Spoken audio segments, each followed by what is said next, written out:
Benjy's Boat Trip by Margaret Bloy Graham.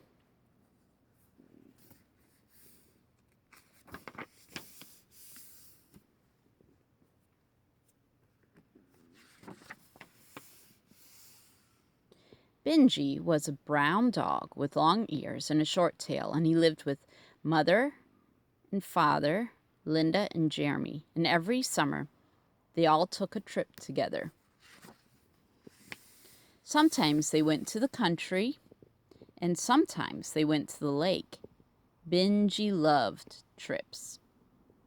One day, Mother said, "We're going to take a boat trip this summer." "Is Benjy coming too?" asked Jimmy. "Not this time," said Father. "No pets allowed. He'll stay with Aunt Mary." "Poor Benjy," said Linda. "He'll be lonely."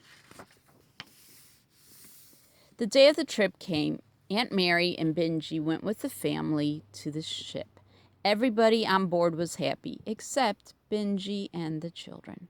Then, "Visitors ashore!" came over the loudspeaker, and Aunt Mary and Benjy had to leave the ship.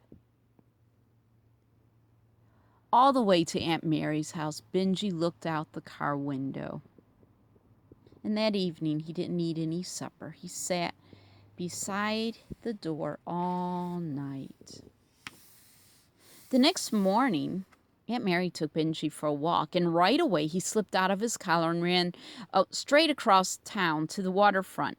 A big ship named the Ocean Queen was there. It looked just like the ship his family was on. Benjy ran up the gangway. No one noticed him. No one except Ginger, the ship's cat.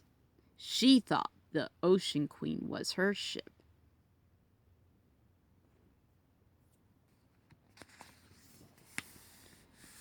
Quick as lightning, she tore after Benjy, and he ran behind a big box,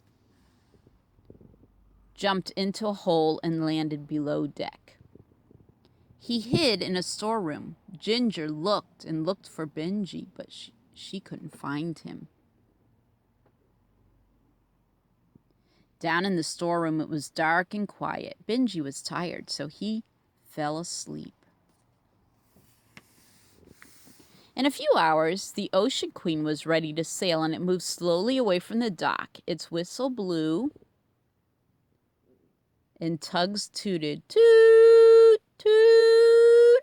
But Benjy didn't hear a thing. He was still asleep in the storeroom.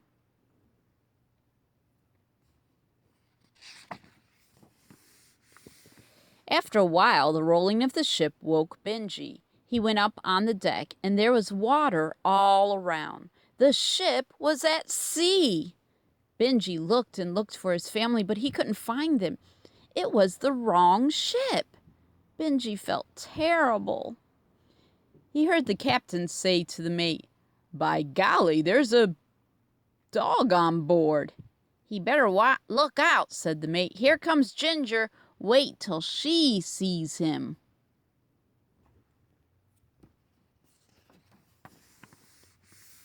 Benjy didn't wait. He ran back to the storeroom and hid. He was there for a long time. He felt very lonely and hungry too, and then he smelled something cooking. It was so good that he forgot about Ginger. He crept out of the storeroom and followed the smell to the ship's kitchen. And there he found the cook making hamburgers. "Hi," said the cook. "You're the dog that came on board. You look a little like my dog at home."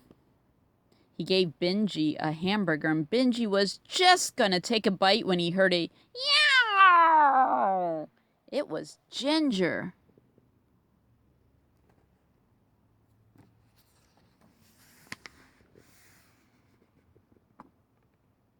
He raced out of the kitchen, up some steps, and into a cabin. It was the captain's. Benjy ran across the bed. Ginger followed. "Get out of here!" roared the captain. Ginger ran out the door, down some steps, across the deck, and up the mast. Benjy jumped out the porthole and onto the deck. He ran back to the kitchen, hungrier than ever. "Come with me," said the cook, and he took Benjy to his cabin. "You'll be safe from Ginger here," he said. And Benjy had a big supper and went to sleep on the cook's bed. He slept well all night.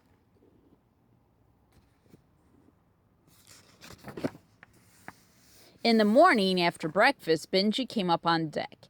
He watched the cook feed scraps to the screaming gulls.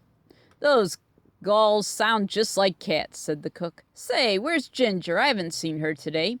He went back to the kitchen, and Benjy lay down to take a snooze. He was almost asleep when he heard a cry.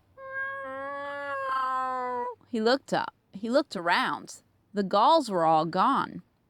Then he heard the cry again. He looked up, and he could see something way up on the mast. It was Ginger. See Ginger way up on the mast? She'd been on the top of the mast the whole night, afraid to come down. Benjy barked and barked. "Ruff, ruff, ruff, ruff." The mate came running. "What's the matter?" he said. Benjy looked up at the mast and whined. The mate looked through his binoculars. "So that's where Ginger is," he said. He took off his hat and put down the binoculars. He climbed to the top of the mast, got hold of Ginger, and put her inside his shirt, and then he climbed down again.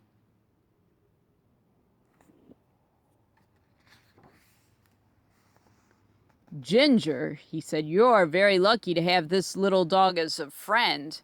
Poor Ginger just gave a weak meow, and she never chased Benjy again. From that day on, Ginger was a changed cat. Benjy enjoyed the rest of the trip. He spent every morning with the mate on deck and every night with the cook in his cabin. After a couple weeks, the Ocean Queen returned to Benjy's hometown. As the ship came into harbor, Benjy could see all the places he knew. He ran back and forth on the deck and barked. He had had a wonderful time on the ship, but now he was ready to go home. The minute the gangplank was down, he ran off the ship and along the dock. The cook and Ginger saw him go.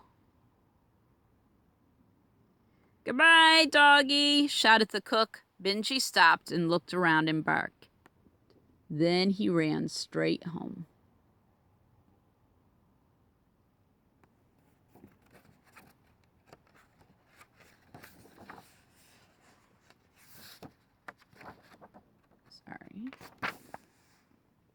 The family was very, very happy to see Benjy.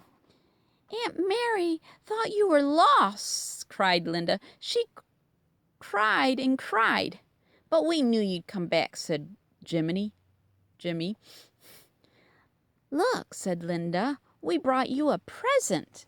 And it was a toy ship that went around and around in the bathtub. Benjy loved it. It reminded him of the Ocean Queen.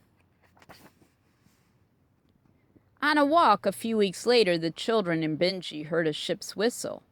Benjy pulled the children all the way to the waterfront. There was the Ocean Queen leaving the dock. And the cook and Ginger were on the deck. Benjy jumped up and down and barked. "Benjy sure likes ships," said Ginger. "Our next boat trip, he's coming too," said Linda. "We won't leave him behind again." And they didn't. The end.